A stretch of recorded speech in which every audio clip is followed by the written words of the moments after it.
Hello YouTube! As you should know, my name is Adam, and this is Let's Play Spyro the Dragon.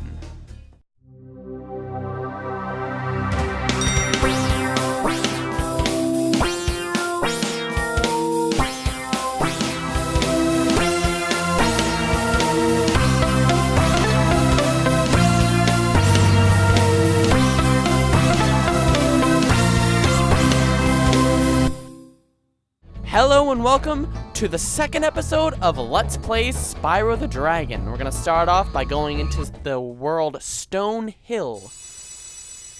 There you can see all the gems I got in the last episode. All adds up to 100. Speaking of 100, I'm going to try and do this game 100%, which should be fairly simple. I've beaten this game 100% before, and it's fairly simple. It's easier than the other two games in the series. And yeah. So 100%. That means I'm gonna get all the gems, all the eggs, all the dragons, all the everythings. And I think that's actually the only way to successfully defeat Nasty Nork in the end of the game. So let's see what this guy has to say. Watch the dragonflies, Spyro. His color indicates his power. When he eats butterflies, he stays strong. Like me. Sure.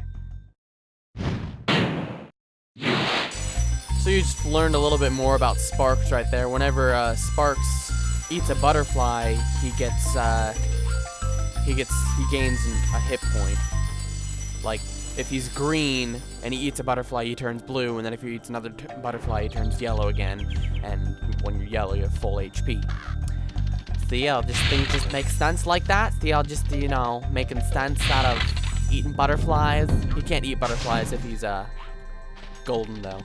He can in the next two games, and that's how you get extra lives. But not in this game, because continuity is just one of those things that that Spyro, the game makers of Spyro, don't like to deal with. Consistency in how to get extra lives.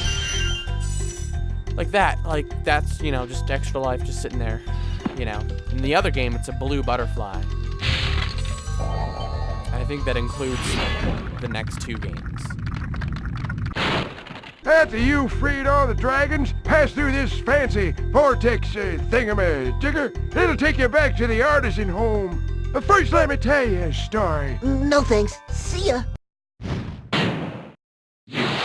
After you free all the dragons, you go through this portal thingamajigger, and then you do some stuff right there.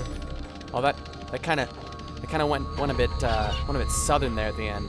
Sounded a bit like Hank Hill, you know. God dang it, Bobby!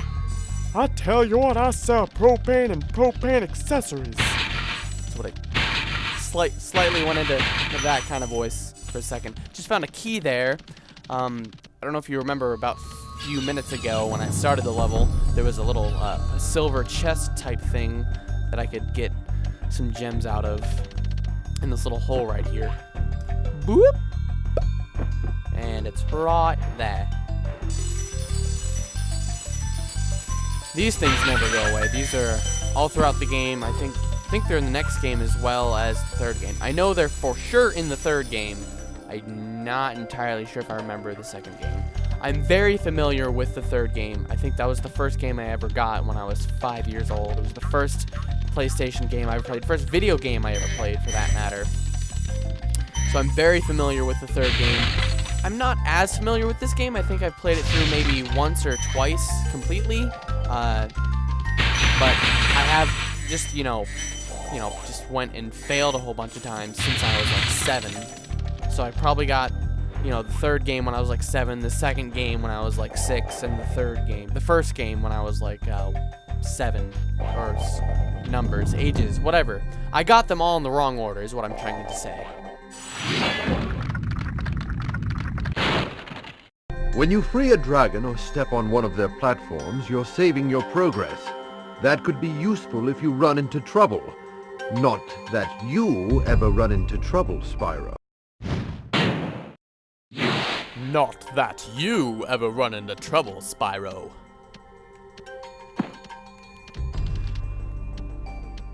The controls for this game, I mean, they're the same, like, button-wise, but it just feels different from the other two games. I don't know if that makes any sense. They also have this little, barrel roll thing that Spyro does. That's not, it might be in the second game, but it's not in the third game. I don't know my facts all too well. I don't know my Spyro facts. But, yeah. This game, I mean, I guess it was pretty good for, like, when it came out, but, I mean, there's a lot of things I don't like about this game. Maybe it's because I just like the other two so much more. Like, I don't think the story is told well enough.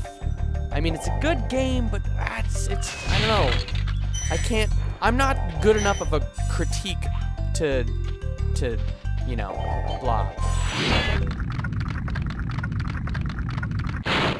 Spyro, my friend, how about a hint on gliding? You bet. For the longest glide, press the X button at the top of a jump, and try pressing the triangle button to drop down in mid-flight. Spyro, my friend. He kind of sounded like the balloonist, the voice that I gave to the balloonist. So, yeah, the triangle button makes you, if you glide and then press triangle, it makes you go down. There's a little invisible force field in the game. Another thing I really don't like about this game is the invisible force fields. It just, like, why, you know, couldn't you think of something a little bit more creative to put there? I don't know. I just personally, I don't like it. There's a little egg thief right here going, nah, nah, nah, nah, nah. I have to catch him. I can't remember if they're in the second game. They're definitely in the third game, but they just have little dragon eggs, little pink dragon eggs that are different, way different from what the dragon eggs look like in the third game.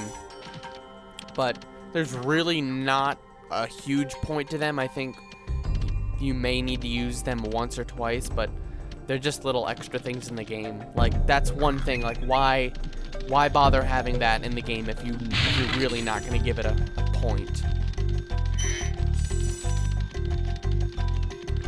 I don't know if I told you about the sheep, but the sheep have the little butterflies in them that cure Sparks' hit points, or your hit points, that are measured out by Sparks. If that makes any sense. Just being very thorough while looking for these last few gems. As I already said, I want to do 100% playthrough. That means no gem left behind. Like that little kind of glitchy thing that it does here. It doesn't do that in the... That right there, that'll click, click, click, click, click, click. It's like you press X and square at the same time, and it does this cool, like, charge jump thing.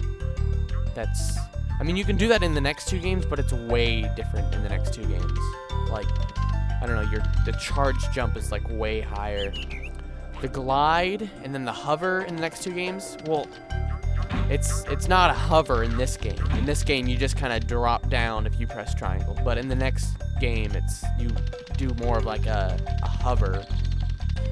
Like you actually gain a little bit of height when you press the triangle button, as opposed to just dropping down, which I think is really stupid. I'm missing like one gem, aren't I? Yeah, it's one green gem, and I don't know where it is. This is like This is the one part of the game that nobody likes, is that missing that one gem, because you have no idea where it is. In the second game, Sparks will point to it, and then in the third game, you can gain the ability for Sparks to point to it. I hate just that one gem that you just don't know where it is. You need to look in every... Oh, there it is. Oh, right there. It's right. Oh my God, you stupid Adam. It's right there, you idiot. You freaking idiot. How'd you miss it? It was right there, you idiot. You're too busy sounding like an idiot, you idiot. Stop it. I don't need to save the game. I don't need to save your stupid game. I can just auto-save when I go to the next world, you idiot. You idiot.